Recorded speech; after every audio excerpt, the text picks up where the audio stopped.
नमस्कार दोस्तों, मैं Dharmendra Verma online study with DK में आपका बहुत बहुत स्वागत करता हूं। जैसा कि आप सभी को पता है कि सीटेट की जो एग्ज़ाम है उसमें ज़्यादा समय नहीं बचा है, बहुत कम समय बचा है। और सीटेट एग्ज़ाम में जो एनसीईआरटी बुक है उसका महत्वपूर्ण रोल होता है ना।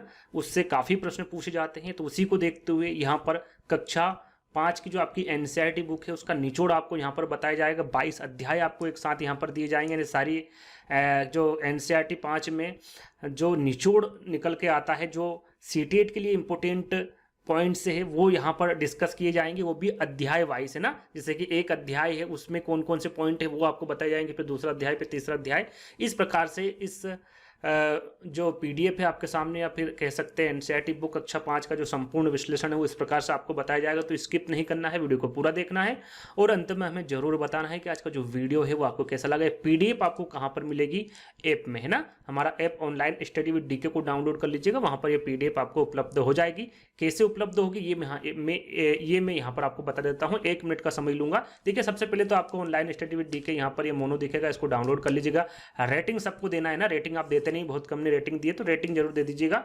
ये पीडीएफ आपको मिलेगी यहाँ पर रामबाण पीडीएफ में, है ना। ये 49 की आपको मिल रही है, जिसमें क्या मिलेगा आपको? थ्योरी मिलेगी, 800 एमसीक्यू मिलेंगे और इनके वीडियोस भी वहां पर अपलोड हो चुके हैं ना। बहुत सारे वीडियोस अपलोड हो चुके हैं, लगभग थ्योरी आपकी कंप्लीट हो चुकी है, एमसीक्यू वहां पर करवाना है। तो ये भी जल्दी वीडियो वहां पर अपलोड हो जाएंगे। तो बहुत सारे वीडियो भी वहां पर आपको देखने को मिलेंगे, वो भी देख लीजिएगा। प्लस में ये पीडीएफ भी वहां पर देखने को मिलेगी, ये भी आपको फ्री में उपलब्ध हो जाएगी। तो 49 में आप ये परचेस कर सकते हैं। यहाँ पर आपको theory plus MCQ plus video और प्लस ये पीडीएफ आपको वहां पर उपलब्ध हो जाएगी। साथ में आपको 2022-23 के सेट्स चाहिए तो वो भी आप ले सकते हैं। और ये जो 30 प्रैक्टिस सेट है ये भी ले सकते हैं। मात्र 5 रुपये पर सेट आपको मिल रहा है। देख लीजिएगा, जोड़ घटाव करके 5 रुपये ही वहाँ पर सेट आपको मिलेगा। पर जो 2022-23 का पेपर वो मिलेगा आपको, है ना। तो ये सारी जानकारी हर वीडियो में हम देते हैं, तो एक बार चेकआउट कर लीजिएगा, है ना। ये क्या खुल गया?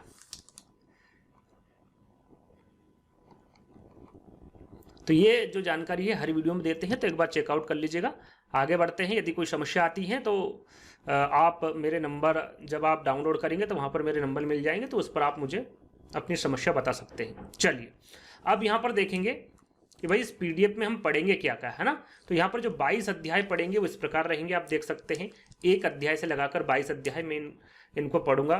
कुछ खास असर नहीं होगा क्योंकि समय ही खराब होगा, तो पढ़ लीजिएगा। 22 अध्याय आपको यहाँ पर मिलेंगे, है ना। एक ही वीडियो में पहला अध्याय होगा और लास्ट 22 अध्याय पर हम ये वीडियो खत्म करेंगे। तो वीडियो को आपको अंत तक देखना है ना। तो शुरुआत करते हैं, पढ़ लीजिएगा। 22 अध्याय हैं इसमें।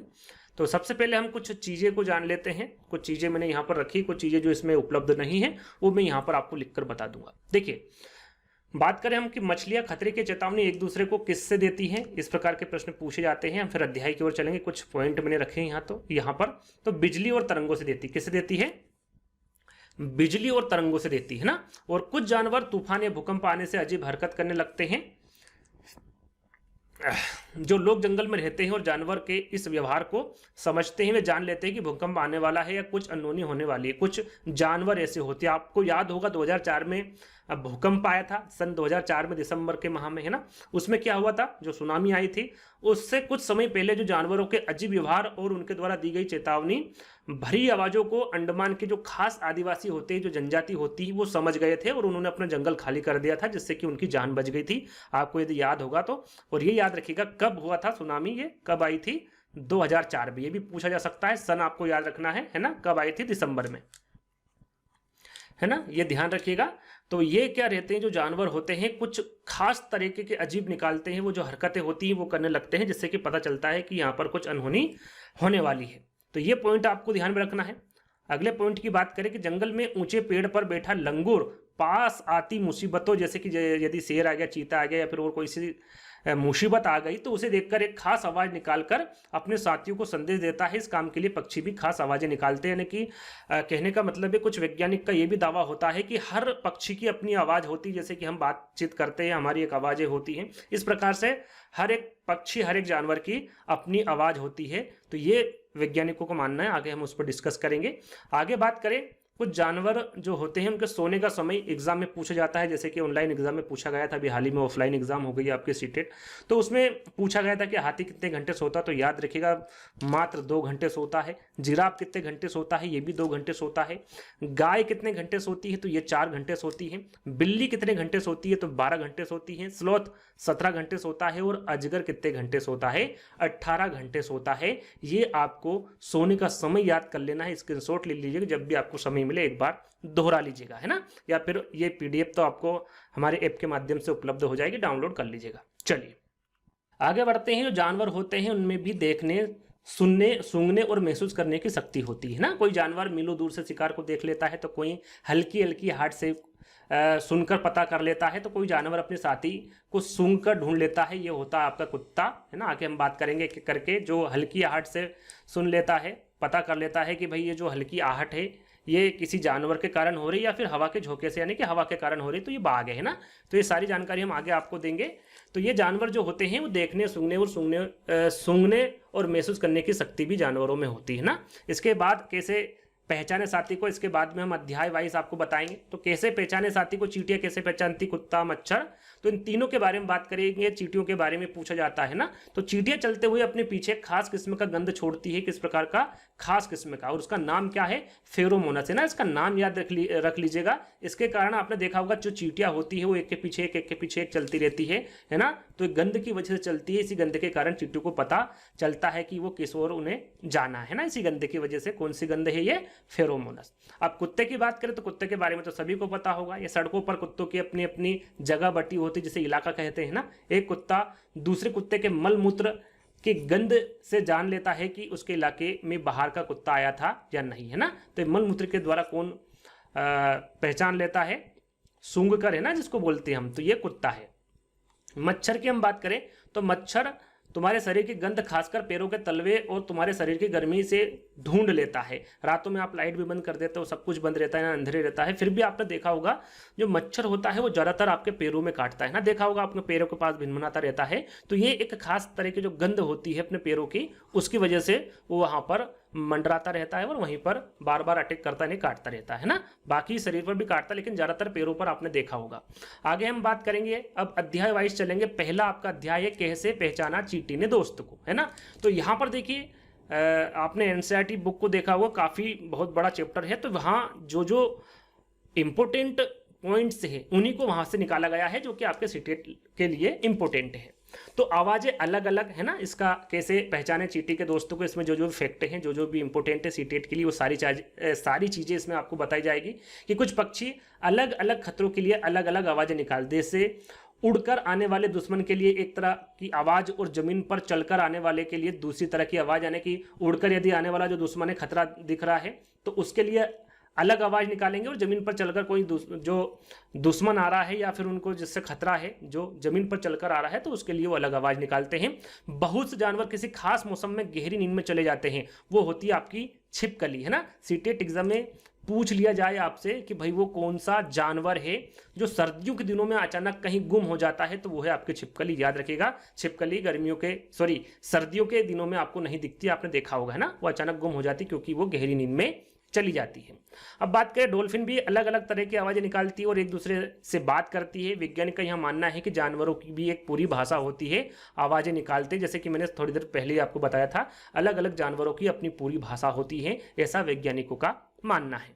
चलिए आगे हम बात करेंगे रेशम का कीड़ा, है ना। जो रेशम का कीड़ा होता है, यहाँ अपनी मादा को उसकी गंध से कई किलोमीटर दूर से ही पहचान लेता है। और सीटेट एग्जाम में पूछा गया है कि वो कौन सा कीट है या फिर जानवर है जो अपनी मादा को उसकी गंध से कई किलोमीटर दूर से ही पहचान लेता है, तो वो है रेशम का कीड़ा। ये आपके एग्जाम में पूछा जा चुका है और आगे भी पूछा जा सकता है। अक्सर हम किसी गंध से तब ज्यादा परेशान होते हैं जब हमारा मन उसको गंदा मानता है। अगर हम मन बना लें तो वही गंध उतना परेशान नहीं करती है। कहने का मतलब यह है कि जब तक हमारा मन उसे गंदा नहीं मानता है, जब तक वो गंदा नहीं होता है ना। अगर हम मन बना ले तो वही गंध उतना परेशान नहीं करती है। तो ये सारी चीज़ें आपके पहले चैप्टर में थी, उसमें आपका स्लोथ भी है। देखिए स्लोथ जो होता है इसके बारे में हम कई बार आपको जानकारी दे चुके हैं, फिर से दे देते हैं, जो जानकारी इसमें नहीं है अलग से मैं आपको बता दूंगा।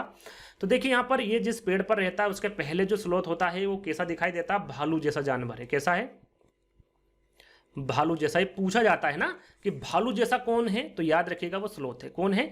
स्लोथ है। और ये अच्छा तैराक भी होता है। और आलसी जीव, सबसे आलसी जीव कौन सा है, तो वो है स्लोथ, है ना। ये जिस पेड़ पर रहते हैं उसी के पत्ते खाकर पलते हैं, इसलिए इन्हें कहीं और जाने की जरूरत नहीं पड़ती, यानी कि जिस पर रहते हैं उसी को खा जाते हैं। जिस थाली में खाते हैं उसी में छेद कर देते हैं ना, कहने का मतलब ये है ना। उदाहरण के तौर पर ये सप्ताह में एक बार ही सोच करने के लिए पेड़ से नीचे उतरते कितने दिनों में, यानी कि एक सप्ताह में 7 दिन में मात्र ये नीचे उतरता है सोच करने के लिए। और ये भालू जैसा दिखते हैं पर भालू नहीं होते, दिखते भालू जैसे हैं लेकिन भालू ये नहीं होते हैं। ये दिन में करीब 17 घंटे पेड़ों से उल्टे सिर लटक कर मस्ती से सोते। कितने? ये पूछा गया है ना, आपके कूट में पूछा जाता है स्लोथ के बारे में, आपको पता ही होगा। तो 17 से 18 घंटे वहां पर विकल्प में दे रखा होता, 17 से 18 घंटे आपको याद रखना है। तो 17 से 18 घंटे ये मस्ती से उल्टे सिर लटक कर मस्ती से ये सोता है ना। आगे बात करें, जब ये अपने पेड़ के पत्ते खा लेते हैं तभी वे पास के पेड़ पर जाते हैं, यानी कि जो पास का पेड़ है उसी पर जाते हैं। और लगभग अपने पूरे जीवन काल में मात्र ये 8 पेड़ों को बदलता है। मात्र 8 पेड़ों पर ये अपना जीवन यापन करता है। और उनकी उम्र क्या होती है? लगभग 40 वर्ष अपने पूरे जीवन काल में मुश्किल से 8 पेड़ों पर घूमने की तकलीफ उठाते हैं, यानी कि मात्र 8 पेड़ों पर ही अपना जीवन यापन करते हैं, है ना। लगभग 8 पंजे 40, यानी कि 5 साल ये एक पेड़ पर अपना जीवन यापन करते हैं। तो ये हुई स्लोथ के बारे में। 7 या 8 पेड़ विकल्प में रहते हैं, आपने देखा होगा, है ना। सीटेट एग्जाम में ऐसा दिया होता है, 7 से 8 पेड़, है ना। तो ये आपको ध्यान में रखना है। चलिए, और ये भी ध्यान में रखना है कि ये रात्रिचर होता है। क्या होता है? रात्रिचर, यानी कि रात में जगता है, जब भी जगता है ना। वैसे 17-18 घंटे तो सोता ही है, लेकिन याद रखना ये क्या होता है? रात्रिचर होता है। अब जानते हैं पक्षियों की आंखें, है ना। तो चील, बाज और गिद्ध जैसे पक्षी हमसे 4 गुना ज्यादा दूर से देख पाते। कौन कौन है वो? चील, बाज, गिद्ध, ना। तीनों के बारे में आपको पता होना चाहिए, पूछा जाता है, पूछा भी गया है। ये कितने गुना ज्यादा देख पाते हैं? तो 4 गुना ज्यादा जो मनुष्य है उनसे देख पाते हैं। जो चीज हमें 2 मीटर की दूरी से दिखाई पड़ती है वहां चीज ये पक्षी 8 मीटर की दूरी से देख लेते हैं, यानी कि हमें वो चीजें 2 मीटर से दिखाई दे रही है तो ये उसे 8 मीटर की दूरी से वो देख लेते हैं।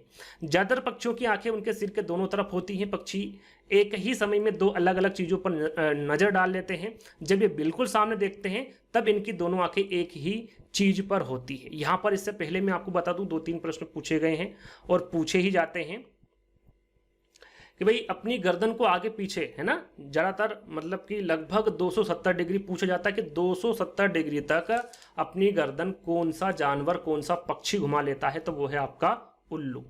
कौन है? उल्लू। याद है आपको, है ना। उल्लू अपनी गर्दन को आगे पीछे 270 डिग्री तक घुमा सकता है। एक और प्रश्न पूछा जाता है आपसे कि झटके से अपनी गर्दन, है ना, क्या पूछते हैं? झटके से, जो झटके से अपनी गर्दन को आगे पीछे करता है वो कौन सा पक्षी होता है ना। इसके बारे में पूछा जाता है तो कौन सा पक्षी? आपका मैना। याद रखिएगा, काफी इंपॉर्टेंट है, याद रखिएगा। मैना झटके से अपनी जो गर्दन है उसको आगे पीछे करता है और उल्लू अपनी गर्दन को 270 डिग्री तक घुमा सकता है। तो पक्षियों के बारे में मैं बता रहा था, इसलिए जानकारी आपको दी थी, है ना। पक्षी जब दोनों आंखों से एक ही चीज पर केंद्रित करते हैं, एक ही चीज को देखते हैं, तो उन्हें चीज की जो दूरी का एहसास होता है। एक ही जगह पर यदि दोनों आंखों से वो केंद्रित करते देखते हैं तो क्या होता है? दूरी का उनको एहसास होता है। जब अलग अलग चीजों पर केंद्रित करते हैं तो देखने का क्या होता है? उनका दायरा बढ़ जाता है। ये आपको ध्यान में रखना है। चलिए आगे बात करें, ज्यादातर पक्षियों की जो आंखें होती हैं वो, उनकी जो पुतली होती है वो घूम नहीं सकती। क्या नहीं होती है? घूम नहीं सकती, वे अपने गर्दन घुमाकर ही आसपास देखता है। आपने देखा होगा पक्षी हमेशा अपनी गर्दन को बार बार इधर से उधर घुमाते रहते हैं। क्यों घुमाते रहते हैं? क्योंकि उनकी जो आंखें होती हैं वो घूम नहीं सकती, जो पुतली होती है घूम नहीं सकती है, इसलिए उनको अपनी गर्दन को आसपास घुमाना पड़ता है। आमतौर पर माना जाता है कि दिन में जागने वाले जो जानवर होते हैं वो कुछ रंग देख पाते हैं, लेकिन रात में जागने वाले जो जानवर होते हैं वो हर चीज को सफेद और काली ही देखते हैं। ये भी प्रश्न पूछा गया है कि रात में जो जागने वाले जानवर होते हैं वो जो चीजें को देखते हैं वो किस रंग की देखते हैं, तो आपको पता होना चाहिए केवल सफेद और काली रंग की देखते हैं। ये आपके सीटेट एग्जाम में पूछा गया है, आगे भी पूछा जा सकता है। सांप के बाहरी कान नहीं होते हैं, जमीन पर हुए कंपन को ही वहां सुन पाता है। यदि पूछा जाए कि किसके कान नहीं होते तो याद रखिएगा सांप के नहीं होते हैं। जो कंपन होता है जमीन पर उसी से ही उसको पता चलता है ना, किस ओर जाना है, ये सारी जानकारी उसको जो जमीन पे हुए जो कंपन होता है उससे पता चलता है। अब बात करते हैं बाघ की। तो बाघ के बारे में तो सभी को पता होगा, है ना। भारत का राष्ट्रीय पशु पूछे तो कौन है, लिख देता हूं यहां पर, भारत का राष्ट्रीय पशु। वैसे मुझे नहीं लगता कि किसी को पता नहीं होगा, सभी को पता होगा ये चीजें। तो भारत का राष्ट्रीय पशु कौन है? आपका बाघ है ना। और ये सर्वाधिक कहां पर पाया जाता है? तो याद रखिएगा मध्य प्रदेश में। कहां पर पाया जाता है सर्वाधिक बाघ? मध्य प्रदेश में पाया जाता है, जिसे टाइगर स्टेट भी कहा जाता है ना। यदि पूछा नहीं जाता है, लेकिन पूछे कि भाई टाइगर स्टेट किसे कहा जाता है, तो एमपी को कहा जाता है, क्योंकि वहां पर सबसे ज्यादा बाघ पाए जाते हैं ना। बाघ की मूंछ हवा में हुए कंपन को भाप लेती है और उसे शिकार की बिल्कुल सही स्थिति का पता चल जाता है।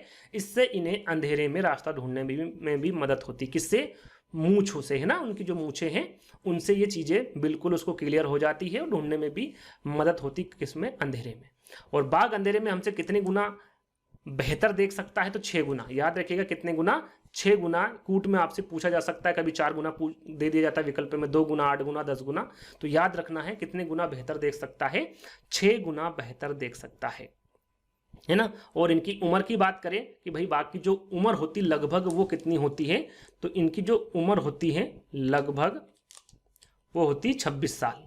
कितनी होती है? 26 साल, है ना। उम्र के बारे में पूछे, कूट में पूछा जा सकता है, तो आपको पता होना चाहिए। बाकी बात करें, बाघ मौके के अनुसार अपनी आवाज बदलता रहता है। गुस्से में अलग आवाज निकालता है, बाघिन को बुलाना हो तो अलग आवाज निकालता है, कराना तो कभी गुर्राना। बाघ का गुर्राना 3 किलोमीटर दूर तक सुना जा सकता है, ये भी आपसे कूट में पूछा जा सकता है। बाघ का जो गुर्राना है वो कितने किलोमीटर दूर तक सुना जा सकता है? 3 किलोमीटर दूर तक सुना जा सकता है, आपको ये पता होना चाहिए। चलिए आगे बात करें। बाघ हवा से पत्तों के हिलने और शिकार के झाड़ियों में हिलने से हुई आवाज में अंतर को भाप लेता है। बाघ के दोनों कान बाहर की आवाज इकट्ठा करने के लिए अलग अलग दिशाओं में बहुत ज्यादा घूम भी जाते हैं। जैसा कि मैंने आपको बताया था कि हवा जो चलती है और जो पेड़ की सरसराहट होती है उसके हिलने से बाघ ये पता लगा लेता है कि भाई ये हवा के माध्यम से हिल रहा है या फिर कोई जानवर छुपा हुआ है झाड़ियों के पीछे। तो ये किसके कारण करता है? वो अपने कानों के माध्यम से ना। बाघ के दोनों कान बाहर की आवाज इकट्ठा करने के लिए अलग अलग दिशाओं में भी बहुत ज्यादा घूम भी जाते हैं, इस वजह से ये सारी हरकतें वो करता है ना। बाघ अपने इलाके में मूत्र करके अपनी गंध छोड़ते जाते हैं। या इलाका कई किलोमीटर बड़ा हो सकता है। एक बाघ किसी दूसरे बाघ के मूत्र की गंध को झट पहचान लेता है, फिर उस इलाके में घुसना है या नहीं, यहाँ तो उस बाघ की ही मर्जी होती है कि वो वहाँ पर जाना चाहता है या फिर नहीं। तो ये भी जो गंध रहती है, जो मूत्र की गंध रहती है, उनसे ये पहचान जाते हैं। और इनका जो दायरा होता है जरूरी नहीं कि छोटा हो बड़ा हो, किसी भी माध्यम से हो सकता है, लेकिन जब बाघ जाता है तो वो पता उसे चल जाता है कि भाई किसी और का इलाका है, तो उसकी मर्जी होती है तो वहाँ जाता है, नहीं तो नहीं जाता है। देखिए यहाँ पर बाघ के बारे में और मैं आपको जानकारी दे देता हूँ। जैसे कि मैंने अभी आपको बताया था कि भारत में सर्वाधिक बाघ मध्य प्रदेश में पाए जाते हैं, इसलिए एमपी को टाइगर स्टेट भी कहा जाता है ना। और जो बाघ के शरीर पर काली एवं पीली धारियां पाई जाती है, आपने बाघ का चित्र देखा होगा, नहीं देखा तो मैंने जो पीडीएफ आपको बताई है रामबाण पीडीएफ, उसमें चित्र के माध्यम से आपको समझाया है, देख लीजिएगा, है ना। बाघ की उम्र मैंने आपको बता ही दी है, 26 साल की होती है। बाघ अपने इलाके का निर्धारण किससे करता है? तो मूत्र के द्वारा करता है, जैसे कि मैंने यहाँ पर आपको बता दिया है। किससे करता है? मूत्र के द्वारा करता है। और बाघ समूह में रहते हैं। कैसे रहते हैं? बाघ समूह में रहते हैं। और एक समूह में कितने बाघ रहते हैं ये आपसे कूट में पूछा जा सकता है, तो याद रखिएगा 10 से 12। कितने होते हैं? समूह में 10 से 12 बाघ होते हैं। और बाघ के समूह का नेतृत्व कौन करती है ये भी आपसे पूछा जा सकता है, और पूछा जा पूछा गया है ना। तो बाघिन कौन करती है, एक मिनट,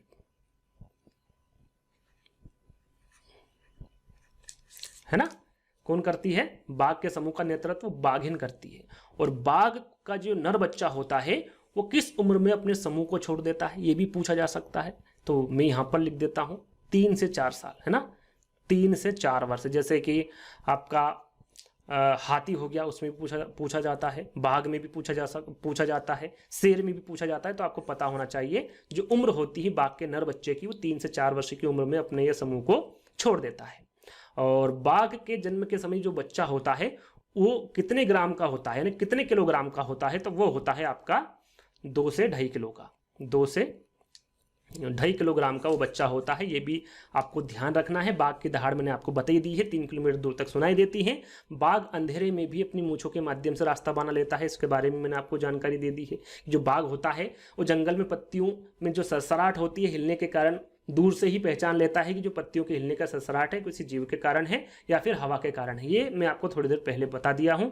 और बाघ अंधेरे में ही मनुष्य के से कितने गुना अधिक देख सकता है, थोड़ी देर पहले बताया था, 6 गुना अधिक देख सकता है। तो ये जो सारी जानकारी है ये मैंने आपको बता दी। एक छोटी सी जानकारी और रह गई है कि बाघों के संरक्षण के लिए भारत सरकार ने कब और कौन से नेशनल पार्क की शुरुआत की थी, इसके बारे में भी आपको पता होना चाहिए। तो ध्यान दीजिएगा, बाघों के संरक्षण के लिए भारत सरकार ने 1973 में, कब, 1973 में tiger project Jim Corbett national park, याद रखिएगा टाइगर प्रोजेक्ट कौन से नेशनल पार्क में शुरू किया था, जिम कॉर्बेट नेशनल पार्क, है ना। और ये जिम कॉर्बेट नेशनल पार्क कहां पर है, तो यूके, है ना, ये याद रखिएगा, काफी इंपॉर्टेंट है, उत्तराखंड में ये स्थित है ना। तो मुझे लगता है मैंने बाघ की सारी जानकारी आपको दे दी है। आगे बढ़ते हैं। कस्तूरी हिरण को थोड़ी सी खुशबू के लिए मारा जाता है ना, खुशबू के लिए किसे मारा जाता है, इस प्रकार से पूछा जाता है, तो आपको पता होना चाहिए कस्तूरी हिरण को मारा जाता है। जानवरों को मारने वाले लोगों को क्या कहा जाता है, शिकारी कहा जाता है, ये तो आपको सभी को पता होगा। देखिए, हाथी को उसके दांत के लिए मार दिया जाता है, दांतों के लिए किसको मारा जाता है, हाथी को। गेंडे को सींग के लिए मारा जाता है। शेर, मगरमच्छ और सांप को उनकी खाल के लिए मारा दिया जाता है ना। तो आपको पता होना चाहिए किसको किसके लिए मारा जाता है, ये आपसे कूट में आंसर पूछा जा सकता है। आगे हम बात करें तो हमारे देश में बाघ और अन्य कई जानवरों की गिनती इतनी कम हो गई है कि इनके लुप्त हो जाने का खतरा है। हमारे देश की सरकार इन्हें बचाने के लिए बहुत से जंगलों को सुरक्षा दे रही है, यानी कि वहां पर बिल्कुल शिकार करना मनाही, वहां पर शिकार आप नहीं कर सकते। वो कौन कौन से आपके पार्क है, तो वो है उत्तराखंड का जिम कॉर्बेट नेशनल पार्क, जो कि भारत का पहला है ना। पूछा जाता भारत का पहला या फिर भारत का पुराना नेशनल पार्क कौन सा है, तो वो है आपका जिम कॉर्बेट नेशनल पार्क। 1973 में, जैसा कि मैंने अभी आपको बताया था, ये टाइगर प्रोजेक्ट की शुरुआत इसमें की गई थी, है ना, जिम नेशनल पार्क में। और इसकी स्थापना हुई थी 1936 में। कब हुई थी, 1936 में, है ना। और राजस्थान के भरतपुर जिले में घाना, है ना, ये याद रखिएगा, जिम कॉर्बेट नेशनल पार्क और राजस्थान के भरतपुर जिले में जो घाना नेशनल पार्क है, इन जंगलों में शिकार करना मना है। यहाँ लोग जानवरों या जंगल को कोई नुकसान नहीं पहुंचा सकते हैं ना, तो ये याद रखिएगा। अब बात करते, देखिए अध्याय 1 आपका समाप्त हो गया, जो मेन जानकारी थी उनको निकालकर आपको बता दिया गया है। अब अध्याय 2 की बारी है ना, कहानी सपेरों की। आपने देखा होगा, सबसे पहले बात करते हैं कालबेलिया, है ना। आपने देखा होगा आपके गांव में सांप लेके आते हैं, है ना, बीन बजाते हैं, थोड़ा सा क्या है कि टोकरी में सांप रखा होता है ना, उसको बाहर निकालते हैं, यानी कि ये एक उनका मांगने का तरीका होता है, मांगने के लिए आते हैं ना, कह सकते हैं। तो जो कालबेलिया होते हैं, सपेरों की एक जाति होती है जो सांपों को अपनी बीन की धुन पर नचा सकते हैं, है ना, जिनको क्या बोलते हैं हम, कालबेलिया बोलते हैं। और जो कालबेलिया नाच होता है, जो नृत्य होता है, इसमें भी सांप जैसी मुद्राएं होती है, इसलिए इसे क्या बोलते हैं, कालबेलिया नाच बोलते हैं, नृत्य बोलते हैं। हमारे देश में पाए जाने वाले सांप कितने होते हैं, जो जहरीले होते हैं, सभी को पता है ना, ये तो बार बार आपको बताया जाता है। 4 तरह के सांप होते हैं। कितने तरह के, 4 तरह के सांप होते हैं जो जहरीले होते हैं, जो कि भारत में पाए जाते हैं। वो है आपका करेत, नाग, दुबोइया और अफाई, है ना। ये 4 प्रकार के सांप होते हैं। और पूछा गया है कि कितने प्रकार के सांप हमारे देश में जहरीले होते हैं, तो 4 प्रकार के, है ना। इनके नाम भी आपके सामने है, याद कर लीजिएगा। अब बात करते हैं सांपों की पिटारी कावड़ जैसी दिखती है। कैसी दिखती है, कावड़ जैसी, है ना। आपने देखा होगा उसमें सांप रखा होता है, फिर वो खोलता है ना। मांगने के लिए आते हैं गांव में, गांव घूमते रहते, अब तो बहुत कम हो गया, आप देखने को नहीं मिलते हैं, लेकिन पहले फेरा लगाने आते थे ना, जिसको हम फेरा बोलते हैं। आगे बात करें, सांप के डंक के निशान से यहाँ जानने की कोशिश की जाती है कि किस सांप ने काटा है। जब सांप काटता है तो जो डंक छोड़ता है, कितने दांत होते हैं सांप के? 2 दांत होते हैं, है ना। जहरीले दांत होते हैं, याद रखिएगा, 2 दांत होते हैं सांप के। और आगे हम बात करें, सांप जब किसी को काटता है तो उसके 2 खोखले जहर वाले दांतों से उस व्यक्ति के शरीर में जहर चला जाता है। 2 खोखले दांत होते हैं ना। और इस जहर के बचने के लिए एक ही उपाय है कि जिस व्यक्ति को सांप ने काटा है उसे तुरंत जहर के असर को खत्म करने वाली जो दवाई होती है उसे क्या कहा जाता है? सीरम कहा जाता है। और यह सीरम सांप के जहर से ही बनाई जाती है। किसके जहर से बनाई जाती है? सांप के ही जहर से बनाई जाती है। और सभी सरकारी स्वास्थ्य केंद्र पर ये जो दवाई होती है वो मुफ्त में आपको मिलती है। यदि सांप ने काटा है तो आप यदि स्वास्थ्य केंद्र पर जाएंगे तो फ्री में आपका इलाज हो जाएगा। सही समय पर पहुंच जाएंगे तो आप बचने के काफी चांस होते हैं, है ना। और बात करें, जो सांप होते हैं वो किसान के दोस्त होते हैं। सांप ना तो खेतों में फसलों को चूहे से कौन बचाएगा? सांप नहीं हो तो खेतों से फसलों को कौन बचाएगा? आपने देखा है कभी पहले? यदि आपने देखा है तो देखा होगा, लेकिन अब सांप आपको खेतों में नहीं दिखाई देते, क्योंकि हम जो कीटनाशक छिड़कते हैं ना, जो आप खाद का उपयोग करते हैं ना, तो उससे चूहे बचते हैं और ना ही सांप बचते हैं ना।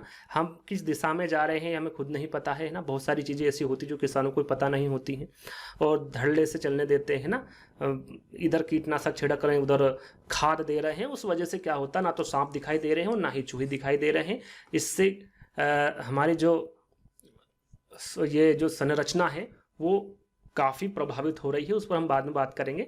हम बात कर रहे हैं आज NCERT 5 के जो टॉपिक है उसके बारे में। 22 टॉपिक आपको यहाँ पर अध्याय आपको कवर किए जा रहे हैं। बीन पार्टी के बाजे, यानी कि जो कालबेलिया के हाथ में जो आपने बीन देखी होगी वो किससे बनी होती हैं, तो उसमें क्या क्या होता है? बीन, तुम्बा, खंजरी और ढोल, है ना। ढोल के अलावा तीनों बाजे जो सूखी लौकी होती है उससे बनाई जाती है। जो सूखी लौकी आपने देखी होगी, लौकी है ना, जो हम खाते हैं, वो जब सूख जाती है तो उससे ये अपना जो बीन है उसको बनाते हैं। आगे हम बात करें अध्याय 3 की। अध्याय 3 है चखने से पचने तक। चखने से पचने तक, इसमें आमतौर पर हमारे जो पेट के अंदर लगभग कितने सेंटीग्रेड तापमान होता है? तो 30 सेंटीग्रेड तापमान होता है। कितना? 30, है ना। और शायद मैं सांप के बारे में कुछ चीज़ें आपको बताना भूल गया हूँ, थोड़ा सा यहाँ जानकारी दे देता हूँ क्योंकि बहुत ज़रूरी है ना। जो सांप के दांत होते हैं, जैसा कि मैंने आपको बताया, कितने दांत होते हैं सांप के? 2 खोखले दांत होते हैं। वो खाने में यूज़ नहीं करता है ना। कहने का मतलब है सांपों के दांत होते हैं लेकिन वहाँ अपने भोजन या शिकार को सीधा निगल जाता है, उसे खाने में यूज़ नहीं करता है। वो जहर छोड़ने में यूज़ करता है। किसी को भी काटता है तो उसी से वो काटता है, खोखले दांतों से। और 2 होते हैं ना। किंग कोबरा एक ऐसा सांप है जो अपने बच्चों को ही भोजन के रूप में खा जाता है। वो कौन सा जानवर है या कौन सा सांप है जो अपने बच्चों को ही भोजन के रूप में खा जाता है? तो वो है आपका किंग कोबरा, है ना। याद रखिएगा, किंग कोबरा लिख भी देता हूं मैं यहां पर, किंग कोबरा, है ना। आगे हम बात करें तो एक ऐसा भी सांप होता है जो घोंसला बनाता है। ये इंपोर्टेंट है, ध्यान दीजिएगा। मैं ऊपर ही यहां पर बता देता हूं आपको, है ना। एक सांप ऐसा भी होता है जो घोंसला बनाता है। वो कौन सा सांप होता है? तो वो होता है आपका यही नाग या फिर किंग कोबरा। इसको नाग भी कहा जाता है और किंग कोबरा भी कहा जाता है। किंग कोबरा, है ना, दोनों एक ही हैं। तो ये घोंसला बनाता है ना, ये याद रखिएगा। आगे बात करें तो विश्व का सबसे लंबा जीव कौन सा है? तो वो है अजगर। पूछा जाता है ना, विश्व का सबसे लंबा जीव अजगर है ना। अजगर लिखा हुआ, ध्यान दीजिएगा। और आपने देखा होगा हांगकांग के लोग सांपों के मांस को खाते हैं। सीधा सीधा आपसे पूछ लिया जाए कि भाई कौन से देश के लोग सांपों के मांस को खाते हैं, तो वो है हांगकांग। कौन से? हांगकांग। हांगकांग के लोग हैं, जिसे क्या कहा जाता है? लिंग हू फेन कहा जाता है। ये भी पूछा गया है, लिंग हू फेन, है ना। जिसे क्या कहा जाता है? लिंग हू फेन कहा जाता है। याद रखिएगा, इंपोर्टेंट है। चलिए अब बात करते हैं आगे, यानी कि अध्याय 3 की चखने से पचने तक। आमतौर पर हमारे पेट के अंदर लगभग कितने सेंटीग्रेड का तापमान होता है? तो याद रखिएगा 30 सेंटीग्रेड तापमान होता है। हमारे पेट का पाचन रस एसिड अम्ल की तरह होता है। कैसा होता है? एसिड अम्ल की तरह होता है। यहाँ पर देखिए ओडिशा का कालाहांडी जिले के बारे में बताया गया है। इसमें आप देखेंगे तो इसके बारे में भी जिक्र किया गया है। एक तरफ तो कालाहांडी में सबसे अधिक चावल पैदा किया जाता है। कहाँ पर किया जाता है? कालाहांडी में। लेकिन और जो ये चावल होते हैं वो दूसरे राज्यों में बेचा जाता है, लेकिन दूसरी तरफ जो कालाहांडी के कई गरीब भूखमरी से ही मर जाते हैं, यानी कि वहाँ पर चावल पैदा तो होते लेकिन कई गरीब लोग ऐसे होते हैं जो भूखमरी से मर जाते हैं। कई बार तो यहाँ धान गोदामों में पड़ा पड़ा सड़ जाता है, लेकिन इन गरीबों में नहीं बांटा जाता है ना। तो इस बात का भी आपको ध्यान रखना है। अब बात करते हैं अध्याय 4 की, आम खाए 12 महीने, है ना। आम खाए 12 महीने, अध्याय 4 है ये। तो यहाँ पर देखिए पूछा जाता है कि जो आन्नीपुरम गांव है ये किस राज्य में स्थित है, तो आपको पता होना चाहिए आंध्र प्रदेश में स्थित है। कहाँ पर है? आंध्र प्रदेश में स्थित है। मांडरी टांद्रा आम पापड़ जिसे कहते हैं, तो इसके बारे में थोड़ी सी जानकारी देते हैं। आम पापड़ के बारे में पूछा जाता है, याद रखिएगा, इसे मामिड़ी तांड्रा भी कहा जाता है ना, ये विशेष आपको ध्यान देना है। इसके बारे में थोड़ी सी जानकारी देते हैं कि आम पापड़ बनाने के लिए जरूरी चीज़ें आपसे पूछी जा सकती है, जैसे कि अभी ऑनलाइन एग्जाम में जो रोटियां हैं, है ना, चपाती हैं, उसको बनाने की प्रक्रिया आपसे पूछी गई थी। तो इस प्रकार से आम पापड़ बनाने के लिए जरूरी चीज़ें भी पूछी जा सकती है। इसमें आपको चटाई की आवश्यकता होगी, केंजूरिनी पेड़ के डंडे होते हैं उसकी आवश्यकता होती है, नारियल से बनी रस्सी, गुड़ और चीनी, है ना, इनके बारे में आपको पता होना चाहिए, इनकी आवश्यकता होती है आम पापड़ बनाने के लिए। आम पापड़ तैयार होने में कितने हफ्तों का समय लगता है? तो 4 हफ्तों का। कितने? 4 हफ्तों का समय लगता है। शीशियों में अचार रखने से पहले शीशियों को धूप में इसलिए सुखाया जाता है जिससे शीशियों में नमी ना रह पाए, यानी कि जो शीशी होती हैं उनमें कुछ नमी हो तो वो जब धूप में रखते हैं तो वो पूरी तरीके से सूख जाए, उसके बाद में उसमें अचार भरा जाता है ना। आगे बात करें, आम को पूरे साल चलाने के लिए अचार, आम पापड़, चटनी, टॉफी, रस आदि कई चीजें बनाते हैं ना। ये सारी चीजें बनाई जाती है यदि हमें आम को पूरी साल चलाना हो तो। खाने की चीज़ों व उनको 1 से 2 दिन तक खराब होने से बचाने के लिए कुछ घरेलू उपाय भी यहाँ पर दिए गए हैं। ये तो वह आपका आम पापड़ के बारे में, है ना। अब बात करते हैं खाने की चीज़ों व उनके 1-2 दिन तक खराब होने से बचाने के लिए घरेलू उपाय क्या क्या है। तो आपने देखा होगा, अब तो खैर फ्रिज आ गया है ना, फ्रिज आ गया है तो उसमें आप रख देते हैं, कोई सी भी चीज़ तो खराब नहीं होती। लेकिन यदि फ्रिज में हम नहीं रखते हैं तो उसको कैसे आप घरेलू उपाय से 1-2 दिन तक रख सकते हैं, यानी कि वो खराब ना हो इस स्थिति में रख सकते हैं। तो पके हुए जो चावल होते हैं वो एक कटोरी में डालकर पानी के बर्तन में रखते हैं, यानी कि जो पानी का बर्तन है पहले इसको पानी के बर्तन को हल्का सा भर देते हैं, उसके बाद में जो चावल होते पके हुए चावल किसी भी बर्तन में उसको बाद उसको रख देते हैं ना, जिससे क्या है वो खराब नहीं होते हैं। हरा धनिया गीले कपड़े में लपेट कर रखते हैं जिससे कि वो खराब नहीं होगा। प्याज लहसुन है खुले में रखते हैं, नमी से बचाकर, यानी नमी जहाँ पर नहीं होगी वहीं पर आप रखेंगे तो प्याज और लहसुन आपके खराब नहीं होंगे। लेकिन नहीं, यदि ऐसा नहीं करते हैं, नमी से आप नहीं बचाते तो वो सड़ने लग जाते हैं ना, देखा होगा आपने। दूध को हम उबालते हैं, आपने उबाल लिया तो एक दिन चल जाता है ना। और आजकल फ्रिज आ ही गया है तो उसमें सारी चीज़ें आजकल रखने लग गए हैं, लेकिन उसके पहले इसी तरह की प्रक्रिया अपनाते थे। अब बात करते हैं अध्याय 5 की, बीज और बीज। यहाँ पर बीजों के बारे में बात की जा रही है। उसके पहले आपने शिकारी पौधे के बारे में सुना होगा, नेफेंथिस पौधा है ना, जो कि सबसे ज़्यादा पूछा गया था सीटेट एग्जाम में। कुछ ऐसे भी पौधे होते हैं जो चूहों को, मेंढकों को, कीड़े मकोड़ों को, छोटे जीवों को का शिकार कर लेते हैं। इसका नाम क्या है? नेफेंथिस है, जो कि सबसे ज़्यादा मशहूर है, उसके बारे में पूछा जाता है। नेफेंथिस के बारे में हम बात करें तो यहाँ कहाँ पर पाया जाता है? तो ये ऑस्ट्रेलिया में पाया जाता है, इंडोनेशिया में, भारत में, मेघालय में। भारत में पूछे तो ये मेघालय में पाया जाता है, और देश में पूछे तो ऑस्ट्रेलिया और इंडोनेशिया में पाया जाता है। इसका आकार जो होता है लंबे घड़े जैसा होता है, जिसके ऊपर पत्ती का ढक्कन लगा होता है। घड़े से खास खुशबू निकलती, जिसकी वजह से कीड़े खींच चले आते हैं। जो खुशबू होती है उसी की वजह से जो कीड़े होते हैं वो चले आते हैं, है ना, रस प्राप्त करने के लिए। लेकिन जैसे ही वहां पर वो बैठते हैं उसके अंदर चले जाते हैं। रस जो होता है वो इतना चिपचिपा होता है कि वो एक बार उसमें चला गया तो उसमें से निकलने की कोई गारंटी नहीं है, है ना, वो निकल नहीं पाता है उससे। पौधे के ऊपर पहुंचते ही कीड़े अंदर फंस जाते हैं और बाहर नहीं निकल पाते हैं। तो ये रहा आपका नेफेंथिस पौधा। आगे बात करें वेलक्रो की, है ना, इसके बारे में पूछा जाता है। तो ये स्विट्जरलैंड के जॉर्ज मेंट्रल ने 1948 में वेलक्रो बनाया था। कब बनाया था? 1948 में। किसने बनाया था? जॉर्ज मेंट्रल ने। कहाँ के रहने वाले थे? स्विट्जरलैंड के ना। वेलक्रो से दोनों तरफ चिपक जाता है। जो वेलक्रो होता है वो क्या होता है? दोनों तरफ चिपक जाता है। खुलने पर चरचर की आवाज़ होती है, आपने देखा होगा। जो बच्चे होते हैं कपड़े और जूतों में लगा होता है, पट्टेदार होता है ना, इसमें इस्तेमाल किया जाता है। तो बस्तों में लगा होता है, कपड़े में, जूते, पट्टे में, इनको देखा होगा आपने, है ना। तो ये होता है आपका वेलक्रो। कौन कहाँ से आए, ये भी इंपॉर्टेंट है, ये भी आपके सीटेट एग्जाम में पूछा जाता है। देखिए बात करें मिर्ची की, तो मिर्ची को पुर्तगाल देश के व्यापारी कहाँ से लेकर आए थे? दक्षिण अमेरिका से। मिर्ची का याद रखिएगा दक्षिण अमेरिका। साथ में आपको याद रखना है टमाटर और आलू। क्या याद रखना है? टमाटर और आलू।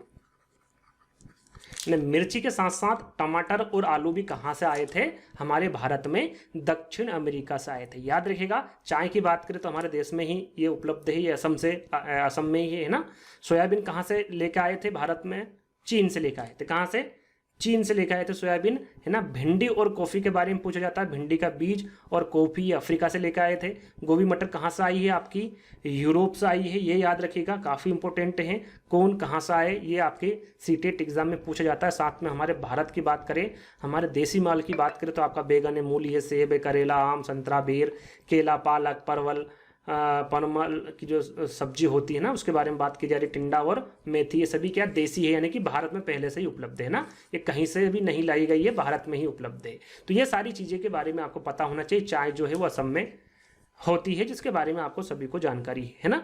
बात करें अध्याय 6 की, बूंद बूंद दरिया दरिया। अब इसमें क्या है? बूंद बूंद दरिया दरिया में, है ना, पानी। देखिए आप यदि राजस्थान में गए होंगे तो राजस्थान के जैसलमेर जिले में 650 साल पुराना तालाब, यानी कि तालाब आपने घूमा होगा, जैसलमेर आप गए होंगे तो, जिसे क्या कहा जाता है, किस नाम से उसे जाना जाता है? घड़सीसर, है ना। नाम याद रखिएगा, इसके बारे में पूछा जा सकता है। इसे जैसलमेर के राजा घड़सी ने लोगों के साथ मिलकर बनवाया था। किसने बनवाया था? और इसी के नाम पर इस तालाब का नाम पड़ा था। और इसे 9 तालाब एक दूसरे से जुड़े हुए थे। कितने तालाब? 9 तालाब एक दूसरे से जुड़े हुए थे। एक तालाब में पानी भराएगा, फिर उसके बाद दूसरे तालाब में भराएगा, फिर तीसरे तालाब में, ऐसे करके पानी भराता था उनमें। और कितने तालाब थे? टोटल 9 तालाब थे, है ना।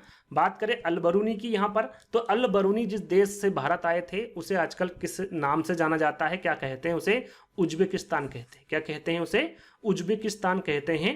और अलबरूनी ने उस समय के तालाबों के बारे में लिखा था। जो उन्होंने लिखा है वो किसके बारे में लिखा है? जो इंपॉर्टेंट बातें हैं वही यहाँ पर मैं आपको बताऊंगा, तालाब के बारे में, है ना। अलबरूनी ने उस समय किसके बारे में लिखा था? तालाब के बारे में। बहुत बड़े बड़े भारी पत्थरों को लोहे के कुंडों और सरियों से जोड़कर तालाब के चारों तरफ चबूतरे भी बनाए जाते थे। ये इस प्रकार की जानकारी इन्होंने लिखी थी। और उत्तराखंड में पानी से जुड़ी एक रिवाज है, याद रखिएगा। वो रिवाज क्या है? जो ब्याह के बाद नई दुल्हन आती है वहां झरने या तालाब पर जाकर क्या करती है? सिर झुकाती है। तो कहाँ का रिवाज है? तो याद रखिएगा ये उत्तराखंड का रिवाज है। कहाँ का? उत्तराखंड का।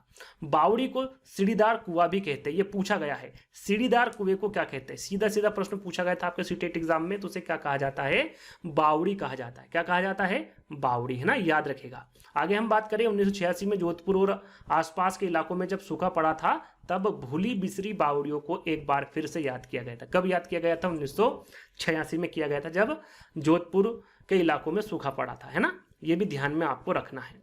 आगे बात करें कुओं के सूखने का कारण, है ना। कुछ कारण यहां पर लिखे हुए हैं, ये आपसे कूट में पूछे जा सकते हैं, कुएं के सूखने के कारण, है ना। और कूट में आंसर आपसे पूछा जा सकता है, तो याद रखिएगा।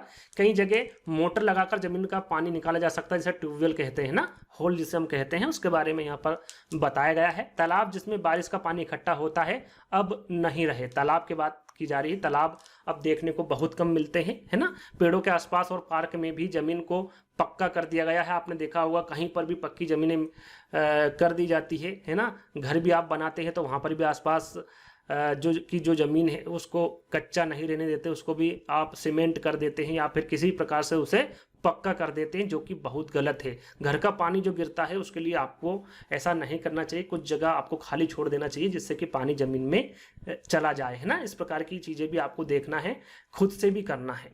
तरुण भारत संघ नामक संस्था पानी का इंतजाम से जुड़ी हुई थी, याद रखिएगा। पानी के इंतजाम से कौन सा संघ जुड़ा हुआ था? तरुण भारत संघ, है ना। दड़की माई के बारे में पूछा जा सकता है। दड़की माई कहीं कहीं बाई लिखा होता है, तो याद रखिएगा। जो दड़की माई है यह राजस्थान के अलवर जिले के एक गाँव में रहती थी। इन्होंने तरुण भारत संघ के साथ मिलकर अपने गांव को गांव में क्या बनवाया था? तालाब बनवाया था। किस से जुड़ी हुई थी ये? तरुण भारत संघ से जुड़ी हुई थी। कहाँ की रहने वाली थी? राजस्थान के अलवर जिले की रहने वाली थी। अध्याय 7 की बात करें, पानी का प्रयोग, है ना। तो पानी के प्रयोग में सबसे पहले हम दांडी यात्रा के बारे में देखेंगे। जो दांडी यात्रा है किसके द्वारा की गई थी? तो महात्मा गांधी, सभी को पता है ना। किसके द्वारा?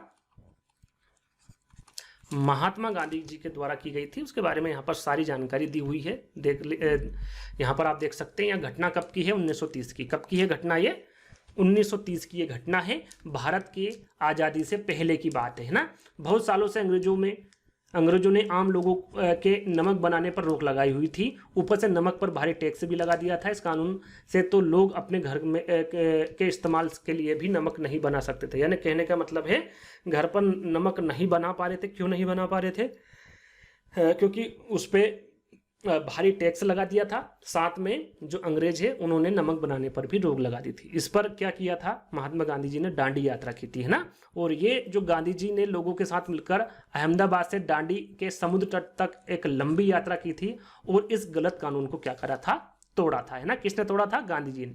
कहाँ से आगे बात करें तो नमक कैसे बनाया जाता है आपको पता होना चाहिए। जो नमक होता है वो समुद्र के पानी को जमीन पर क्यारियों से भर दिया जाता है। क्यारियों के अंदर पानी को भर दिया जाता है। आपने देखा होगा पेड़ आप लगाते हैं तो आसपास उसका क्यारियां कर देते हैं ताकि पानी जो होता है वो बाहर ना जाए। ऐसे ही क्यारियां कर देते हैं जिससे कि पानी बाहर ना जाए। और तेज धूप जब आती है तो पानी होता है जो क्यारियों में भरा होता है वो सूख जाता है और नमक के ढेर वहीं रह जाते हैं। इस प्रकार से नमक को निकाला जाता है ना।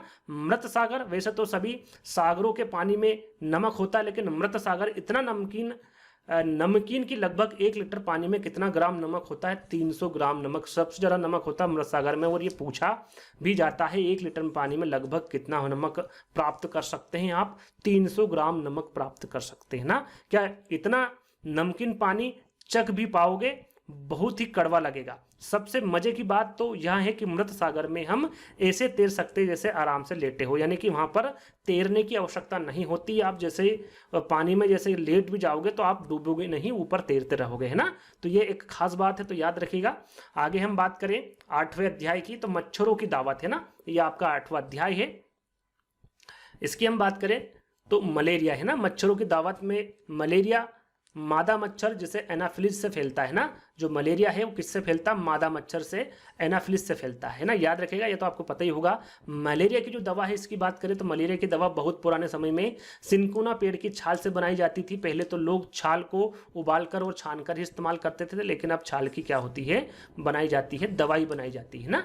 वो किससे प्राप्त होती है? सिनकोना पेड़ की छाल से, है ना। ये याद रखिएगा। माइक्रोस्कोप से एक चीज 1000 गुना बड़ी दिखती है। किससे दिखती है एक चीज 1000 गुना बड़ी? तो वो है माइक्रोस्कोप।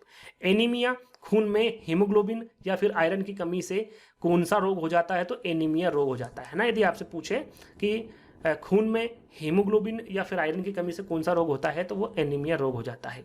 आयरन की कमी को पूरा करने के लिए गुड़, मतलब इसकी आयरन की कमी को पूरा करने के लिए आपको क्या क्या खाना चाहिए? आपको गुड़, आंवला और हरी पत्तेदार सब्जी को खाना चाहिए। इसमें क्या होता है? आयरन यानी कि जो लोहा होता है ना। किसमें? गुड़ में पाया जाता है, आंवला में, हरे पत्तेदार जो सब्जियां होती हैं उसमें भारी मात्रा में आयरन पाया जाता है ना। तो ये आपको ध्यान में रखना है। पालक आप खाएंगे तो उसमें वो ज़्यादा आपको आयरन प्राप्त होगा, है ना, जो पत्तेदार सब्जियां होती है। एनीमिया की हम बात करें तो इससे ग्रसित बच्चों की शारीरिक और दिमागी तंदुरुस्ती पर असर होता है। इस कारण बच्चे ठीक से क्या है, बढ़ नहीं पाते हैं और उनमें फुर्ती भी कम होती है। जो कुछ पढ़ाया जाता है उसे समझने में भी उसे परेशानी होती है। देखिए सीटेट एग्जाम में किस प्रकार से प्रश्न पूछा जाता है कि जो बच्चा है वो किससे ग्रसित होता है? जो कि बच्चे की शारीरिक और दिमागी तंदुरुस्ती पर असर होता है, साथ में उसके कारण बच्चे ठीक से बढ़ नहीं पाते हैं, उनमें फुर्ती भी कम होती है, साथ में पढ़ाया जाता है जो कुछ भी उनको पढ़ाया जाता है वो समझने में भी बच्चे को परेशानी होती है। तो वो किससे ग्रसित होते हैं? तो आपको पता होना चाहिए वो एनीमिया से ग्रसित होते हैं। अब बात करते हैं बचाव के तरीके। जो मलेरिया के मच्छर होते हैं, डेंगू के, चिकनगुनिया के जो मच्छर होते हैं उनसे कैसे बचे, वो जो तरीके हैं वो भी आपसे पूछे जा सकते हैं कोर्ट में, है ना। तो आसपास पानी इकट्ठा जमा ना होने दे, गड्ढों को भर दे, जो गड्ढे होते हैं उनको भर दे, क्योंकि जो गड्ढे में पानी होता है उसी में ज़्यादातर मच्छर पनपते हैं। पानी के बर्तन को साफ रखे, टंकी को साफ रखे, कूलर को साफ रखे, हर हफ्ते सुखाएं, यानी कि उनको सुखाना भी जरूरी है। मच्छरदानी का इस्तेमाल करें। आप मच्छरदानी का इस्तेमाल करके मच्छरों से दूर रह सकते हैं। मच्छर आपको काट नहीं सकते, मच्छरदानी आपने लगा ली तो, है ना। गड्ढे में भरे पानी को मिट्टी का तेल छिड़के। मिट्टी के तेल के छिड़काव से क्या होता है, जो मच्छर होता है वो उसमें पनप नहीं पाता है, और जो पनप पाते हैं वो वहीं मर जाते हैं ना। मच्छर पानी में अंडे देते हैं, इसे क्या कहते हैं, तो याद रखेगा इसे लार्वा कहते हैं। और यहाँ भूरे रंग के कीड़े पानी में तैरते रहते हैं, आपने देखा होगा है ना वो क्या। आगे हम बात करें रोनाल्ड रॉस के बारे में है ना, इनके बारे में पूछा जाता है, तो याद रखिएगा रोनाल्ड रॉस ने पता लगाया कि मलेरिया का वाहक कौन है, मच्छर है ना। मलेरिया का वाहक मच्छर किसके द्वारा पता लगाया गया, ये पूछा जाता है, तो वो है रोनाल्ड रॉस है ना। रोनाल्ड रॉस को दिसंबर 1902 में कब मिला था, चिकित्सा के क्षेत्र में बड़ा पुरस्कार, नोबेल पुरस्कार कब मिला था इनको, 1902 में मिला था। किसके क्षेत्र में, चिकित्सा के क्षेत्र में, याद रखिएगा बहुत इंपॉर्टेंट है। आगे हम बात करें अध्याय 9 की, डायरी, कमर सीधी ऊपर चढ़ो है ना, एक अध्याय 9 है। तो यहाँ पर देखिए एक पूछा जाता है कि भाई जो नेहरू स्टेडियम ऑफ माउंटनियरिंग है ये कहाँ पर स्थित है, तो याद रखिएगा ये उत्तर काशी में स्थित है ना। आगे बात करें पहाड़ों में चढ़ने से पहले सभी को नाश्ते में, सुबह जो पहाड़ों पर चढ़ते हैं उनके बारे में इस अध्याय में बताया गया है कि पहाड़ों में चढ़ने से पहले सभी को नाश्ते में सुबह विटामिन सी और आयरन की गोलियां दी जाती है, साथ साथ गरम गरम चॉकलेट वाला दूध भी दिया जाता है ताकि ठंड से बचाव और ज़्यादा शक्ति मिले है ना। क्या क्या दिया जाता है इनके बारे में आपको पता होना चाहिए, कूट में सीटेट में ये प्रश्न पूछे जा सकते हैं ना। नाश्ते में क्या दिया जाता है, सुबह सुबह विटामिन सी और आयरन की गोलियां दी जाती है, साथ में गरम गरम चॉकलेट वाला दूध दिया जाता है। क्यों दिया जाता है, ताकि ठंड से बचाव और ज़्यादा शक्ति मिले, इसलिए इनको दिया जाता है। अब पहाड़ पर चढ़ते समय ग्रुप लीडर की क्या क्या काम होते हैं उसके बारे में आपको पता होना चाहिए, और पूछा भी गया है और आगे भी पूछा जा सकता है। बाकी लोगों का सामान उठाने में मदद करता है जो लीडर होता है वो है ना, पूरे ग्रुप के आगे बढ़ जाने पर ही वो आगे बढ़ता है। जो चढ़ ना पाए उसे हाथ पकड़कर चढ़ाने का काम करता है लीडर, रुकने के लिए जगह ढूंढता है लीडर, सबके खाने पीने का इंतजाम देखता है लीडर, साथ में साथी के बीमार पड़ने पर उसका ध्यान भी कौन रखता है, लीडर रखता है। तो 5-6 जो बातें हैं इनके बारे में आपको पता होना चाहिए, कूट में आंसर आपसे पूछा जा सकता है। कमर में रस्सी बांधकर उसमें स्लिंग, एक तरह का हुक होता है, आपने सुना होगा या फिर देखा होगा, इसे डालकर स्लिंग को नदी पर बंधे मोटे रस्से में डाला जाता है। किस में डाला जाता है, मोटे रस्से में डाला जाता है। अब बात करते हैं रॉक क्लाइंबिंग, चट्टानों पर चढ़ना। तो ये नदी पार करने के लिए किनारे से दूसरे किनारे तक मजबूत रस्सा बांधा जाता है, जिसे दोनों किनारों पर बड़े बड़े पिन ऑन जो खूंटे होते हैं उनको मजबूती से बांधा जाता है ना। और मिजोरम में मिजो भाषा बोली जाती है, ये भी याद रखिएगा, और ये काफ़ी इंपॉर्टेंट है ना। मिजोरम में कौन सी भाषा बोली जाती है, तो मिजो भाषा बोली जाती है। कौन सी, मिजो। चलिए अब बात करते हैं बछेंद्री पाल के बारे में, और इनसे काफ़ी प्रश्न सीटेट एग्जाम में पूछे जाते हैं। यहाँ गढ़वाल के नाकुरी गांव की रहने वाली हैं। बड़े होकर इन्होंने इंस्टीट्यूट ऑफ माउंटनियरिंग से पहाड़ पर चढ़ने की ट्रेनिंग ली। कहाँ से, इंस्टीट्यूट ऑफ माउंटनियरिंग से है ना, पहाड़ पर चढ़ने की ट्रेनिंग ली। ये याद रखिएगा। इन्हें गाइड करने वाले कौन थे, इसके बारे में भी आपको पता होना चाहिए। इनको गाइड करने वाले ब्रिगेडियर ज्ञान सिंह थे, है ना, इनका नाम याद रख लीजिएगा यदि पूछा जाए तो इनके बारे में हम जान लेते हैं। 1984 में बछेंद्री को माउंट एवरेस्ट पर चढ़ने के लिए चुना गया। कब चुना गया, 1984 में। बछेंद्री पाल ने 23 मई 1984 को दिन में 1:07 है ना, ये 1:07 लिखा हुआ है ना, पर 8,900 मीटर ऊंची चोटी माउंट एवरेस्ट, नेपाली नाम मतलब नेपाल में से क्या कहा जाता है, सांगरमाथा है ना, पर कदम रखा। कब रखा था, 1:07। कब रखा था, 23 मई 1984 में है ना। सन आपको याद रखना है। ये बछेंद्री पाल जो है भारत की पहली और विश्व की 5वीं महिला थी जिन्होंने माउंट एवरेस्ट की चोटी पर चढ़ाई की। बछेंद्री पाल भारत की क्या है, पहली है, भारत की पहली है और विश्व की 5वीं महिला है। इसके बारे में भी आपको पता होना चाहिए। करीब 43 मिनट तक वह दुनिया की सबसे ऊंची चोटी पर रही। इसके साथ ही बछेंद्री पाल भारत की पहली और संसार की 5वीं ऐसी महिला बन गई जिन्होंने एवरेस्ट पर कदम रखा, जैसे कि मैंने थोड़ी देर पहले ही आपको बताया था, है ना। यदि हम बात करें, यहाँ पर देखिए गांव का नाम लिखा हुआ है। यदि यहाँ पर राज्य के बारे में पूछे तो आपको पता होना चाहिए। बछेंद्री पाल के जन्म की बात करें, यहाँ पर शायद जन्म वगैरह के बारे में नहीं बताया गया है, तो मैं यहाँ पर आपको बता दूं, है ना। देखिए इनकी जन्म की हम बात करें तो इनका जो जन्म हुआ था वो हुआ था 24 मई 1954 को। यहां लिख देता हूं, 24 मई 1954 को इनका जन्म हुआ था, है ना।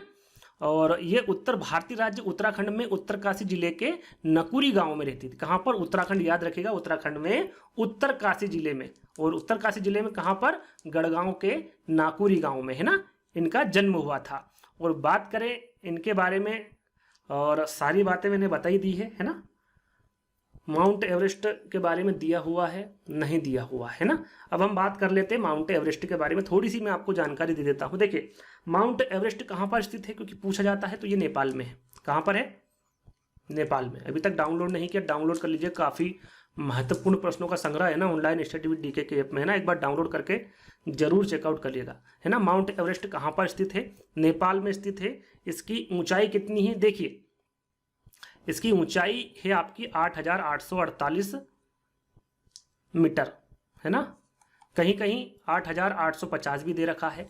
तो आपकी जब एग्जाम होगी या तो 8,848 दी होगी या फिर 8,850 दी होगी, यानी कि इसके आसपास ही वहां पर विकल्प दिए होंगे, है ना। आपको वहां पर देखकर और थोड़ा सा विचार करके विकल्पों को चुनना है ना, कि कौन सा सही हो सकता है।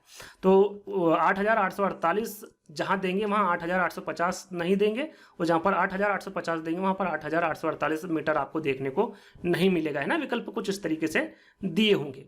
बात करें नेपाल में इसका नाम क्या है, तो सागरमाथा, जैसे कि यहाँ पर लिखा हुआ, कहाँ पर लिखा हुआ था, थोड़ी देर पहले ये लिखा है ना, सागरमाथा नाम है नेपाल में। और तिब्बत में नाम क्या है? चोमो लुंगमा, है ना। यहां पर लिख देता हूं, चोमो लुंगमा। ये आपका कहां पर है? तिब्बत में। तिब्बती नाम क्या है? चोमो लुंगमा, है ना, याद रखिएगा। चलिए, ये सारी चीजें आपको क्लियर हो गई। अब बात करते हैं आगे, अध्याय 10 की बोलती इमारतें। गोलकुंडा के बाहरी दीवारें में कितने बुर्ज है, ये पूछा जाता है, तो याद रखिएगा 87 बुर्ज। कितने हैं? 87 बुर्ज है, याद रखिएगा, इंपोर्टेंट है। गोलकुंडा किले में सन 1518 से 1687 तक यहाँ कुतुब शाही सुल्तानों ने शासन किया था। किसने किया था? कुतुब शाही सुल्तानों ने किया था। कब से कब तक? 1518 से 1667 तक, 87 तक, सॉरी, है ना। और गोलकुंडा किला काकती राजवंश ने बनाया था। किसने बनाया था? गोलकुंडा किला काकती राजवंश ने बनाया था, ये आपको याद रखना है। चलिए आगे बात करें, औरंगजेब बादशाह की पूरी फौज बंदूकों और तोपों के साथ यहाँ हमला करने आई थी, पर वहां किले में घुस भी नहीं पाई थी। उसकी पूरी सेना 8 महीनों तक बाहर ही बैठी रही। कितने महीनों तक? 8 महीनों तक जो सेना है वो बाहर बैठी रही। या किले के बारे में पूछे, है ना, इस प्रकार से पूछा जा सकता है कि कौन सा किला है जो औरंगजेब बादशाह की पूरी फौज बंदूकों और तोपों के साथ यहाँ हमला करने आई थी, पर वहां किले में घुस भी नहीं पाई, उनकी पूरी सेना 8 महीनों तक बाहर ही बैठी रही। वो कौन सा किला है? तो वो गोलकुंडा का किला है। ये याद रखिएगा, ये याद रखिएगा, किसके द्वारा बनाया गया था? काकती राजवंश के द्वारा बनाया गया था। म्यूजियम की हम बात करें तो म्यूजियम में बहुत पुरानी चीजें रखी जाती है, जैसे कि बर्तन, औजार, हथियार आदि। म्यूजियम के बारे में तो आपको सभी को पता है। अब हम अध्याय 11 की बात करें, सुनीता अंतरिक्ष में। देखिए, इनके बारे में जानना बहुत जरूरी है, क्योंकि इनसे भी काफी प्रश्न पूछे जाते हैं, है ना। ये अंतरिक्ष में जाने वाली भारतीय मूल की दूसरी महिला है। कौन है? दूसरी महिला, है ना। तो देखिए, सुनीता विलियम्स है, जो है ये 6 महीने से भी ज्यादा अंतरिक्ष में रही थी। ये एक इन्होंने रिकॉर्ड बनाया था, है ना। यहाँ पृथ्वी से 360 किलोमीटर दूर स्पेस शिप में गई थी। किस में गई थी? स्पेस शिप में गई थी। और भारत और अर्जेंटीना के लोग सापेक्ष एक दूसरे से उल्टे हो सकते हैं। देखिए, इसके बारे में बता देते हैं, पहले इनके बारे में जानकारी दे देते हैं आपको, सुनीता विलियम्स के बारे में, क्योंकि आगे इनके बारे में जानकारी नहीं दी गई है। तो देखिए, यहाँ पर ये अंतरिक्ष में जाने वाली भारतीय मूल की दूसरी महिला थी। भारतीय मूल की कौन सी महिला थी? दूसरी महिला थी, है ना, सुनीता विलियम्स। इनका जन्म कहां पर हुआ था? तो इनका जन्म हुआ था, सन यदि पूछे, वैसे सन पूछते नहीं है, लेकिन ध्यान रख लीजिएगा, 19 सितंबर 1965 में इनका जन्म हुआ था। कहां पर हुआ था? अमेरिका में। अमेरिका के आहोई राज्य में यूक्लिड नगर, यानी कि जिसको ये कहां पर स्थित है यूक्लिड नगर? तो ये क्विकलैंड में है। कहां पर है? क्विकलैंड में है। इतना सारा कुछ पूछा नहीं जाता है, तो आपको अमेरिका ध्यान में रखना है ना। इनका संबंध किससे है भारत में? ये यदि पूछा जाए तो ये गुजरात के अहमदाबाद शहर से इनका संबंध है।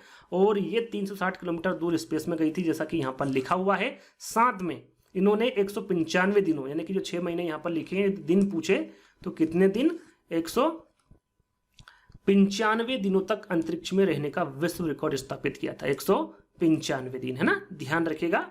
और जून 1998 में नासा में चयन हुआ था। कब हुआ था इनका नासा में चयन? 1998 में, है ना, जून 1998 में इनका नासा में चयन हुआ था। साथ में 2008 में इन्हें विज्ञान और अभियांत्रिकी के क्षेत्र में भारत सरकार द्वारा पद्म भूषण से सम्मानित किया गया था। पद्म भूषण, है ना,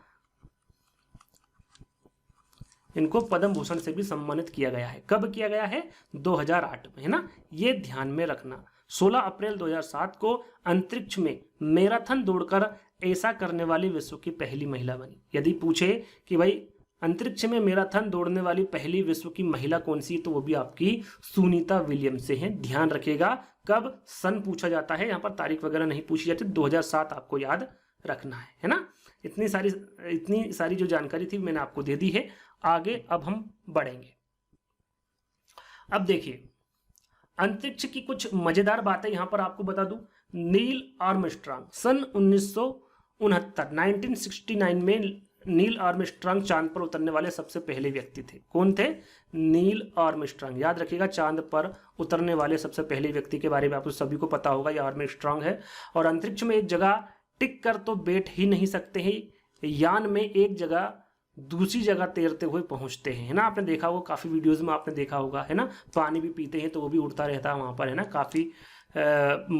काफी मुसीबतों का सामना करना पड़ता है ना। पानी भी एक जगह टिका नहीं रहता है, वहां भी बुलबुलों की तरह इधर उधर उड़ता रहता है और उसी प्रकार से पानी को पीना होता है। और वहाँ खाना भी अजीब तरीके से खाना पड़ता है। सबसे ज़्यादा मज़ा तब आता है जब हम सभी उड़ते हुए खाने वाले कमरे में जाते हैं और उड़ते हुए खाने के पैकेटों को पकड़ते हैं। अंतरिक्ष में मुझे कंघी करने की ज़रूरत ही नहीं पड़ती है। बाल हमेशा वहाँ पर क्या होते हैं? खड़े ही रहते हैं। कैसे होते हैं? खड़े रहते हैं। तारे अक्सर टिमटिमाते हैं। कोई चमकती चीज अगर तेज गति से चलती दिखे तो वहां उपग्रह हो सकता है। क्या हो सकता है? वो उपग्रह हो सकता है।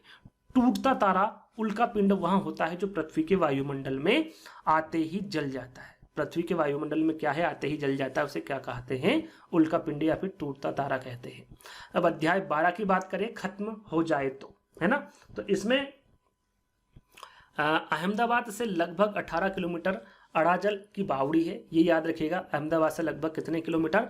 18 किलोमीटर क्या है? अड़ाजल की बावड़ी है। ये आपको ध्यान में रखना है। साथ में हम यहाँ पर तेल की बात करें, देखिए तेल की यहाँ पर सारी डिटेल दी गई है कि जमीन से निकाला गया तेल गहरे रंग का गाढ़ा बदबूदार होता है। कैसा होता है? गहरे रंग का गाढ़ा बदबूदार होता है। इसमें घुली मिली और छुपी होती है बहुत सारी चीज़ें जो हम यहाँ पर बात करेंगे। इन चीज़ों को अलग अलग और साफ करने के लिए तेल को रिफाइनरी में भेजा जाता है। उसके बाद इसी तेल में हमें मिलता है केरोसिन मिलता है, डीजल मिलता है, पेट्रोल मिलता है, इंजन ऑयल मिलता है और हवाई जहाज के लिए ईंधन मिलता है। इतनी सारी चीज़ें आपको मिलती है। जो गहरे रंग का गाढ़ा बदबूदार होता है ना तेल, उससे ये सारी चीज़ें प्राप्त होती हैं। साथ में एलपीजी खाना खाने की गैस, मोम, कोलतार और ग्रीस भी इसी से प्राप्त होता है। देखिए कितनी सारी चीज़ें इससे मिलती है ना। प्लास्टिक और पेंट बनाने के लिए भी तेल का इस्तेमाल किया जाता है। साथ में आज हमारे देश में लगभग 2/3 लोग उपले, लकड़ी, सूखी टहनियाँ आदि का इस्तेमाल करते हैं। 2/3 लोग। आजकल ये भी खत्म हो गए हैं, है ना। भारत सरकार ने गैस सिलेंडर वाला जो बीच में हर घर गैस सिलेंडर वाली योजना चलाई थी, योजना का नाम मुझे याद नहीं आ रहा है। उससे बहुत सारे 2/3 लोग अब बचे नहीं होंगे, बहुत कम ही होंगे जो अब उपले, लकड़ी, सूखी टहनियाँ द्वारा खाना बनाते हैं, है ना। अब बात करते हैं बसेरा ऊंचाई पर, अध्याय 13 है ना, बसेरा ऊंचाई पर। तो ठंडा रेगिस्तान, है ना, आपको पता ही होगा, लद्दाख सभी को पता है। यहाँ इलाका सूखा, समतल और ठंडा रेगिस्तान। लद्दाख में बहुत कम बारिश होती है, आपने देखा होगा। यहाँ दूर दूर तक दिखते हैं बर्फ से ढके पहाड़ और सूखा ठंडा मैदान, है ना। लद्दाख में स्वागत को जूले जूले बोलते हैं। क्या बोलते हैं? स्वागत को लद्दाख में जूले जूले बोलते हैं। ये आपको ध्यान में रखना है। अब लद्दाख की यहाँ पर बात हो रही है और घरों की बात नहीं हो, ऐसा हो नहीं सकता। देखिए लद्दाख में घरों की विशेषता के बारे में काफ़ी पूछा जा सकता है कि यहाँ घर कैसे होते हैं। 2 मंजिला होते हैं, पत्थर को काटकर एक के ऊपर एक रखकर घर बने होते हैं। उन पर मिट्टी और चूने की पुताई होती है। बताइए ये कहाँ पर है? तो आपको पता हो तो आप विकल्पों का चयन कर सकते हैं, लद्दाख में, है ना। इस प्रकार से प्रश्न पूछा जाता है आपके सीटेट एग्जाम में। घर अंदर से छप्पर जैसे लगते हैं। कैसे लगते हैं? छप्पर जैसे। यहाँ लोग ऊपर की मंजिल में रहते हैं और नीचे की मंजिल में जानवरों को रहने की जगह होती है और ज़रूरत का सामान इकट्ठा करके रखते हैं ना। ऊपर रहते हैं यानी कि जो मंजिल दूसरी मंजिल होती है उस पर लोग रहते हैं, नीचे जानवरों को रखा जाता है। साथ में जो जो ज़रूरत के सामान होता है उनको भी ये इकट्ठा करते हैं अपने फर्स्ट फ्लोर पर। कहने का मतलब है नीचे, है ना, नीचे की जो मंजिल होती है उसमें। सर्दियों के दिनों में यहाँ के लोग नीचे की मंजिल में ही जानवरों के पास रहते हैं। नीचे की मंजिल में कोई खिड़की नहीं होती। छत को मजबूत बनाने के लिए पेड़ों के मोटे तने का ये इस्तेमाल करते हैं। साथ में चांगथांग, है ना, ये लद्दाख की बात की जा रही है और चांगथांग ना आए ऐसा हो नहीं सकता। ये जम्मू कश्मीर राज्य के 5000 मीटर की ऊंचाई पर, और टोटल भी लोग ये 5000 है ना, ध्यान दीजिएगा, आगे हम बात करेंगे। जम्मू कश्मीर में 5000 मीटर की ऊंचाई पर बना मैदान सुनसान और पथरीला इलाका है। इनकी इतनी ऊंचाई पर सांस लेने में भी मुश्किल होती है। कितनी ऊंचाई होती है? 5000 मीटर। किसकी? चांगथांग की, है ना। अंग्रेजी में लोनर का अर्थ क्या होता है? अकेला रहने वाला, है ना। यदि पूछे अंग्रेजी में, लोनर का अर्थ होता है अकेला रहने वाला। जैसे कि अब बात करते हैं चंगपा जनजाति की, सॉरी चांगपा लिखा हुआ है ना, चांगपा जनजाति। देखिए जो चांगपा जनजाति होती है वो घुमंतु लोग होते हैं, यानी कि एक जगह से दूसरी जगह जाते रहते हैं, जो हमेशा एक जगह पर नहीं रहते हैं, घूमते ही रहते हैं। अपनी भेड़ बकरियों के झुंड को लेकर पहाड़ों में हरे मैदानों की खोज में घूमते रहते हैं। इन्हीं जानवरों से इन्हें अपनी ज़रूरतों का सामान मिल जाता है, जैसे कि दूध भी मिल जाता है, मांस, टेंट के लिए चमड़ा, स्वेटर, कोट के लिए ऊन आदि। ये सारी चीज़ें जो जानवर होते हैं उन्हीं से ही प्राप्त करते हैं। चांगपा खास तरह की बकरियां पालते हैं, है ना, जिनके बालों से दुनिया की मशहूर पश्मीना साल के बारे में आपने सुना होगा। पश्मीना ऊन जो होता है ना, उनसे साल बनाई जाती है। बहुत सारी चीज़ें बनाई जाती है। इसकी ठंडी और ऊंची जगह होती है, जगह होगी। इन बकरियों के बाल भी उतने ही ज़्यादा नरम होंगे, है ना। ये 5000 मीटर पर जाकर भी अपना जीवन यापन कर लेती है ये बकरियां, है ना। ये लोग अपना पूरा घर और सामान घोड़ों और याक पर लाद कर घूमते हैं। किस पर? घोड़ों और याक पर। जब आगे बढ़ना हो तो सिर्फ 2.5 घंटे में अपना डेरा समेट कर निकल पड़ते हैं, यानी कि सारा सामान को समेट लेते हैं और निकल पड़ते हैं। ये अपने टेंटों को रेबो कहते हैं, याद रखिएगा। जिसमें रहते हैं उसको क्या कहा जाता है? रेबो कहा जाता है ना। याद रखिएगा, ये बहुत जरूरी है और आपको पता होना चाहिए। याक के बालों से बुनाई करके चांगपा पट्टियां बनाते हैं, जिन्हें सिलकर जोड़ लेते हैं और ये मजबूत व गर्म होती हैं। रेबो के पास भी भेड़ बकरियों को रखने के लिए जगह बनी होती है ना, जिसे क्या कहते हैं? लेखा कहा जाता है। रेबो और लेखा, है ना, और इसे चंगपा लेखा कहते हैं, है ना। यानी कहने का मतलब ये है जहां पर वो रहते हैं, यानी कि टेंट का नाम क्या होता है? रेबो होता है। और जहां पर बकरियों को रखते हैं, भेड़ बकरियों को, उसे लेखा कहते हैं। इसे चंगपा क्या कहते हैं? लेखा कहते हैं। लेखा की दीवारें पत्थरों और चट्टानों के एक दूसरे पर रखकर बनाई जाती है, जिसमें कि बकरियां, भेड़ बकरियां रह सके। दुनिया की मशहूर पश्मीना के बारे में बात करें तो पश्मीना साल में 6 स्वेटरों के बराबर गर्मी होती है। जो हम 6 स्वेटर पहन ले उतनी गर्मी एक ही सोल में होती है ना। इतनी गर्म पर मोटी बिल्कुल भी नहीं होती, मोटी नहीं होती है, ये उसकी खास बात है ना। यहाँ पश्मीना पहाड़ी बकरी की एक खास नस्ल से बनता है जो लगभग 5000 मीटर की ऊंचाई पर रह सकती है, जैसे कि मैंने थोड़ी देर पहले आपको बताया था। और यहाँ सर्दियों में तापमान लगभग 0 डिग्री सेल्सियस से भी बहुत कम -40 डिग्री सेंटीग्रेड तक चला जाता है। यहाँ पर भी रह सकती है, यानी कि 5000 मीटर की ऊंचाई पर ये रह सकती है ना। इतनी सर्दी से बचने के लिए बकरियों के शरीर पर बहुत बारीक और नरम बाल होते हैं जो गर्मियों में झड़ जाते हैं। इन्हीं से बनाई जाती है पश्मीना साल। जो उनके ऊपर बाल होते हैं उन्हीं से क्या बनाई जाती है? पश्मीना साल बनाई जाती है, और उसी के माध्यम से वो सर्दियों से बचते हैं ना।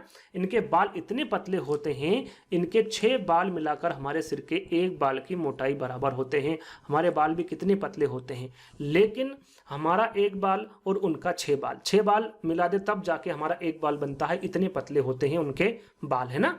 पश्मीना साल को हाथों से बुना जाता है, यह हाथों से बुनी जाती है पश्मीना साल। इनकी बुनाई करने के लिए खास बुनकर होते हैं। एक पश्मीना साल को बुनने में कितने घंटे का समय लगता है? 1 घंटे पूछे जाते हैं तो 250 घंटे का समय लगता है एक पश्मीना साल बनाने में, है ना।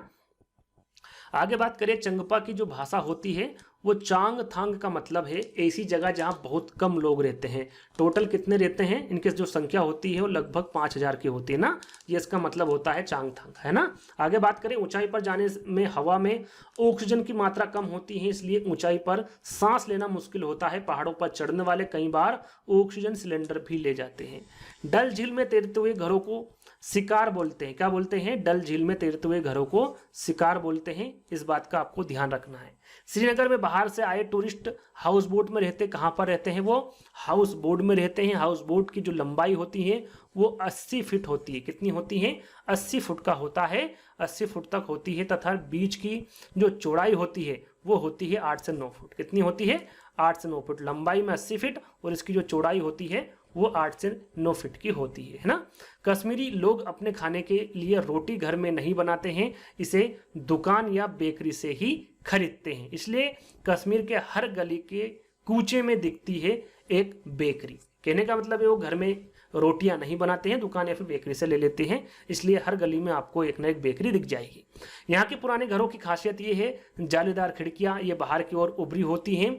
इन्हें क्या कहते हैं, डब कहते हैं। क्या कहते हैं, याद रखिएगा, यहाँ के पुराने घरों की खासियत ये है, जालीदार खिड़कियां, ये बाहर की ओर उभरी होती हैं और इसे क्या कहा जाता है, डब कहा जाता है। इसमें बैठकर बाहर का नज़ारा बढ़िया से देख सकते हैं। आगे हम बात करें हाउस बोर्ड और कई बड़े घरों की अंदर की जो छत है वो लकड़ियों की सुंदर नक्काशी उसमें बनी होती है, साथ में एक खास किस्म की डिजाइन भी होती है। वो कैसी दिखाई देती है, जिग्सा फजल होती है उस तरह से वो दिखाई देती है। आगे बात करें, बोट की तरह बने लकड़ी के डोंगे जो होते हैं ये भी पानी में तैरते रहते हैं। क्या नाम है उनके, डोंगे। याद रखेगा, ये तैरते रहते हैं। साथ में श्रीनगर की डल झील और झेलम नदी में इन डोंगों में कई परिवार रहते हैं। मकान की तरह इस डोंगे में भी अलग अलग कमरे होते हैं। चलिए आगे हम यहाँ पर अगला अध्याय देखेंगे 14, जब धरती कांपी, है ना। यह अध्याय कौन सा होगा आपका, जब धरती कांपी। 26 जनवरी 2001 को गुजरात में आपने सुना होगा, वहां पर भूकंप आया था, कई लोग मर गए थे। आपको सन याद रखना है और राज्य याद रखना है। 26 जनवरी 2001 को गुजरात में आए भूकंप से कई लोग मर गए थे और बहुत लोग घायल भी हुए थे। बहुतों की हालत तो इससे भी ज्यादा खराब थी। याद रखेगा, कहां पर आया था यह भूकंप, गुजरात में। कब आया था, 26 जनवरी 2001 में। भूकंप आने पर क्या करना चाहिए, इसके बारे में भी आपको पता होना चाहिए। क्या करना चाहिए, अगर हो सके तो घर से बाहर खुले में निकल जाए, जहां पर खुला मैदान हो वहां पर आप निकल जाए। साथ में अगर घर से बाहर निकल ना पाओ तो फर्श पर लेटकर किसी मजबूत चीज जैसे मेज के नीचे छिप जाओ, उसे पकड़े रखो ताकि वहां फिसलकर घूम से दूर न जाए, मतलब तुमसे दूर न जाए। कंपन रुक जाने तक इंतजार करो, यानी कुछ ऐसी चीज होनी चाहिए जो मजबूत हो, उसके नीचे आप छिप सकते हैं ना। इस प्रकार की कोई सी चीज हो जैसे कि मेज हो, है ना, ये आप कर सकते हैं। यदि भूकंप आ जाए तो आप बाहर नहीं निकल सकते तो ये चीज भी आप कर सकते हैं। अध्याय 15 की हम बात करें, उसी से ठंडा उसी से गर्म, है ना। तो इसमें बात करते हैं उसी से ठंडा उसी से गर्म जो कहानी है, इसके लेखक कौन है और ये पूछा जाता है। तो इसके लेखक कौन है, डॉक्टर जाकिर हुसैन। और डॉक्टर जाकिर हुसैन कौन थे, तो ये हमारे देश के पूर्व राष्ट्रपति है। कौन है, पूर्व राष्ट्रपति थे हमारे देश के डॉक्टर जाकिर हुसैन। अब बात करें आगे, सांस गर्म होती है और शीशा ठंडा, इसलिए सांस के साथ आई भाप से ठंडे शीशे पर पानी की बूंदें जैसी बन जाती है। यह नमी शीशे को धुंधला करती है। ये तो सभी ने करे होगा बचपन में और अभी भी करते होंगे, है ना। डॉक्टर हमारी छाती पर इंडेथेस्कोप रखकर हमारे धड़कन सुन सकते हैं, है ना। इसका नाम क्या है, इंडेथेस्कोप, है ना। इंडेथेस्कोप इसका नाम है, जो कि डॉक्टर के हाथ में आपने देखा होगा, उनके गले में टंगा होता है, वो हमारी छाती पर रखते हैं और हमारे धड़कन को सुन सकते हैं। इसका नाम क्या है, इंडेथेस्कोप, है ना। आगे बात करेंगे अध्याय 16, कौन करेगा यहाँ काम, है ना। 16 कौन सा अध्याय है आपका, कौन करेगा यहाँ काम। सतचरण रज सेविता सहज किताब के लेखक कौन है ना। यहाँ पर लेखक के बारे में पूछा गया, सत सरज रज सेविता सहज किताब के लेखक कौन है, तो नारायण भाई देसाई। कौन है, नारायण भाई देसाई, है ना। गोरेगांव कहां पर स्थित है, इस प्रकार से पूछे जाते हैं एग्जाम में प्रश्न, तो ये महाराष्ट्र में है। भीम यानी बाबा साहब अंबेडकर के नाम से दुनिया भर में मशहूर है।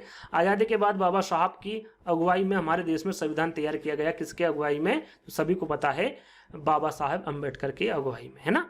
17 जो 17 अध्याय है वो है आपका फादली दीवार। कौन सी है? फादली दीवार। Chhatrapati Shivaji terminal railway station ये कहाँ पर है? तो ये मुंबई में है आपका। नागपाड़ा बास्केटबॉल एसोसिएशन ये कहाँ पर है? तो ये भी आपका मुंबई में है। दोनों के बारे में आपको पता होना चाहिए। अध्याय 18 जाए तो जाए कहाँ। इसमें आपको याद रखना है जो डामर है इसे कोलतार, जो कोलतार को कहते हैं, डामर किसे कहते हैं? कोलतार को कहते हैं ना, ये आपको ध्यान में रखना है।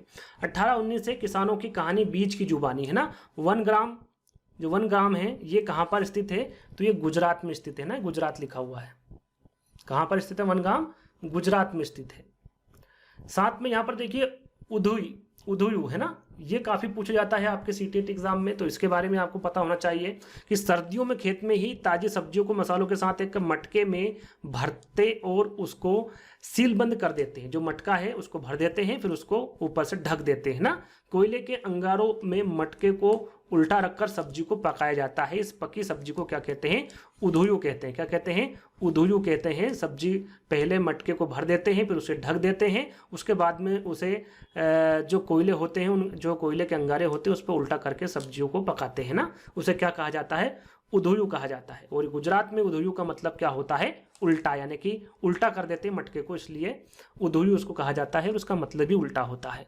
उधुयु के साथ मिट्टी के चूल्हे में पकी बाजरे की रोटी की सौंधी खुशबू, साथ में घर के दूध का मक्खन, दही और जितना चाहे छाछ है ना, इससे इसके साथ वो खाते हैं, है ना।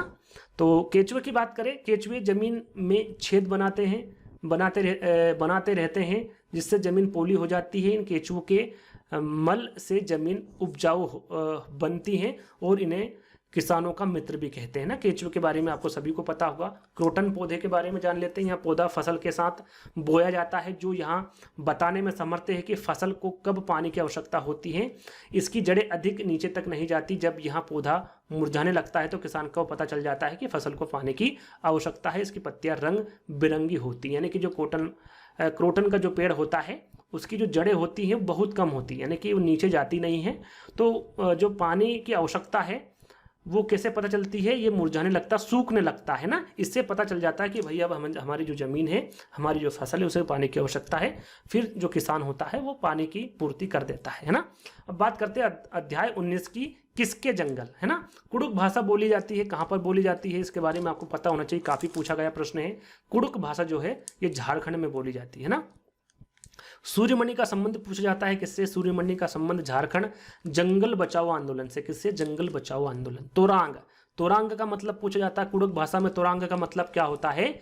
जंगल होता है। तोरांग में कुड़ुक समाज और अन्य आदिवासियों की खास किताबों को संभाल कर रखा जाता है और गाने बजाने की कई चीज़ें जैसे कि बांसुरी, तरह तरह के ढोल भी होते हैं ना। आगे बात करें जंगल अधिकार कानून 2007 के बारे में। यहाँ कानून आदिवासियों को जंगल पर उनका हक दिलाता है। जो लोग कम से कम 25 साल से जंगल में रह रहे हैं उनका वहाँ के जंगल और वहाँ पैदा होने वाली चीज़ों पर हक है ना। इस कानून के बारे में पूछा जाता है, जंगल अधिनियम कानून 2007 के बारे में। कूट में 4 विकल्प दे देते हैं और आंसर आपको देना होता है। तो याद रखिएगा, यहाँ कानून आदिवासियों को जंगल पर उनका हक दिलाता है। साथ में जो लोग कम से कम 25 साल से जंगल में रह रहे हैं उनको वहाँ के जंगल और वहाँ पैदा होने वाली चीज़ों पर होता, वहाँ से उनको कोई भी नहीं हटा सकता। उन्हें जंगल से हटाया ना जाए। जंगल बचाने का काम भी उनकी उनका जो ग्राम सभा होता है ना, जो ग्राम होता है, जो ग्रामीण लोग होते हैं उनको सौंप दिया जाता है, वही करते हैं ना। आगे बात करें एक टिन जमीन। एक टिन जमीन का क्या मतलब होता है? एक टिन बीज हम जितनी जमीन पर बोते हैं उसे ही एक टिन जमीन कहते हैं। एक टिन बीज हम जितनी जमीन पर बोते हैं उसे क्या कहते हैं? एक टिन जमीन बोलते हैं। अब बात करते हैं झूम खेती, और सबसे ज़्यादा प्रश्न पूछा गया है आपकी झूम खेती से सीटेट एग्जाम में, है ना। तो मिजोरम राज्य में झूम खेती की जाती है। कहाँ पर की जाती है? मिजोरम राज्य में। इसमें एक फसल कटने के बाद जमीन को कुछ साल तक आराम करने देते हैं, उसमें खेती नहीं करते, वो ऐसी ही पड़ी रहती है ना। इस जगह को बांस या जंगल इस जगह में क्या उग जाता है, बांस उग जाते हैं, जंगल उग जाता है ना, उसे उखाड़ते नहीं है। क्या नहीं करते हैं, उसे उखाड़ते नहीं हैं, बस गिराकर जला देते हैं। और यहाँ राख जमीन में खाद का काम करती है। जो बांस उगा था या फिर जंगल उगा है उसमें क्या करते हैं, उसको उखाड़कर वहीं छोड़ देते हैं और उसे वहाँ पर जला देते हैं, जिससे कि क्या होता है, वो खाद का काम करती है उस जमीन में। फिर जब इस जमीन में खेती की बारी आती है तो जमीन को जोता नहीं जाता है। अभी आपने देखा होगा है ना, आप जहाँ पर रहते हैं वहाँ पर जोता जाता है जमीन को, उसके बाद में जो भी फसल है उसको उगाया जाता है। पहले जोता जाता है फिर उगाया जाता है। लेकिन जो झूम खेती इसमें ऐसा नहीं होता है, जमीन को जोता नहीं जाता है, मिट्टी को हल्के से हिलाकर बीज छिड़क देते हैं ना, वैसे ऊपर से फेंक देते हैं। एक ही खेत में अलग अलग तरह के बीज जैसे कि मकई, सब्जियां, मिर्च और चावल बोए जाते हैं ना। और कहाँ पर, मिजोरम में। ये आपको ध्यान में रखना है। चेराव है ना, जो चेराव नृत्य के बारे में है ना, बहुत ज़्यादा इंपॉर्टेंट है, ये भी पूछा गया है आपके सीटेट एग्जाम में। मिजोरम में फसल पकने पर गांव में सबसे बड़ा त्यौहार मनाया जाता है। कहाँ पर, मिजोरम में। चेराव नृत्य कहाँ पर मनाया जाता है, तो याद रखिएगा मिजोरम में मनाया जाता है। और कब मनाया जाता है, फसल पकने पर, है ना। ये 2 पॉइंट आपको ध्यान रखने हैं। सब साथ में खाना पकाते खाते हैं और मजे करते हैं। चेराव नाच भी करते हैं। इस नाच में जमीन पर बांस की डंडी लेकर 2-2 लोगों की जोड़ी आमने सामने रहती है। जो आप PDF परचेस यदि करेंगे तो उसमें हमने उनकी जो फोटो है उनके माध्यम से समझाया है, वहाँ पर आप और आसानी से समझ सकते हैं। बैठती है, आमने सामने बैठती है, ढोलक ताल पर डंडिया को पीटते हैं। डंडियों के बीच लोग एक कतार में खड़े होकर कूदते हैं। मिजोरम में लगभग 3/4 लोग जंगलों से जुड़े हुए। कितने, 3/4 लोग। कहाँ के, मिजोरम के, है ना। अब बात करें अध्याय 21 की। अध्याय 21 किसकी झलक किसकी छाप, है ना। इसमें मेंडल के बारे में बताया गया है। ग्रेगर मेंडल ऑस्ट्रेलिया में रहने वाले थे। कहाँ के रहने वाले थे, ये ऑस्ट्रेलिया के रहने वाले थे। इनका जन्म सन 1822 में हुआ था। कब हुआ था, 1822 में एक गरीब किसान परिवार में हुआ था। इन्होंने अपने प्रयोग मटर के पौधे पर किया था। ये पूछा जाता है कि इसके द्वारा मटर के पौधों पर प्रयोग किया गया, तो याद रखिएगा ग्रेगर मेंडल। काफ़ी इंपोर्टेंट है, पूछा जाता है। अध्याय 22 यानी कि लास्ट अध्याय, टोटल अध्याय 22 बताए थे मैंने। फिर चला काफिला, है ना, ये आपका 22वां अध्याय है। उसमें याद रखने वाली बात क्या है, पूरन पोली। चने की दाल की मीठी रोटियां होती, जिसे क्या कहते हैं, पूरन पोली कहते हैं, है ना। याद रखिएगा इसका नाम क्या होता है, पूरन पोली इसका नाम होता है। यदि आपको क्वेश्चन आंसर चाहिए तो आप हमें कमेंट के माध्यम से बता सकते हैं। हम जैसे हमने आपके 22 अध्याय कंप्लीट कराए हैं, ऐसे ही आपके क्वेश्चन आंसर भी कंप्लीट करा दिए जाएंगे। साथ में PDF के बारे में हमने आपको बता ही दिया है। हमारे ऐप्स को डाउनलोड कर लीजिएगा। जिस PDF को आपको परचेस करना है उसमें आपको PDF भी मिलेगी। रामबाण PDF में उसकी थ्योरीज मिलेगी, वो भी चित्र के माध्यम से। साथ में आपको MCQ दी जाएंगी 800। साथ में उनको वीडियो के माध्यम से समझाया भी जाएगा। साथ में PDF भी आपको दी जाएगी। ये सारी चीज़ें 49 में आपको मिल रही है, जाकर आप परचेस कर सकते हैं। तो आज का वीडियो आई होप आपको अच्छा लगा होगा। क्लास 3 और क्लास 4 की वीडियो भी चाहिए तो कमेंट्स के माध्यम से बता सकते हैं। उसकी भी वीडियो हम जल्दी ही आपके लिए लेकर आएंगे। आपको ये वीडियो अच्छी लगी तो लाइक करना है, शेयर करना है, चैनल को सब्सक्राइब कर लेना है। जल्दी ही ऐसी ही वीडियो के माध्यम से मिलेंगे। जब तक के लिए धन्यवाद।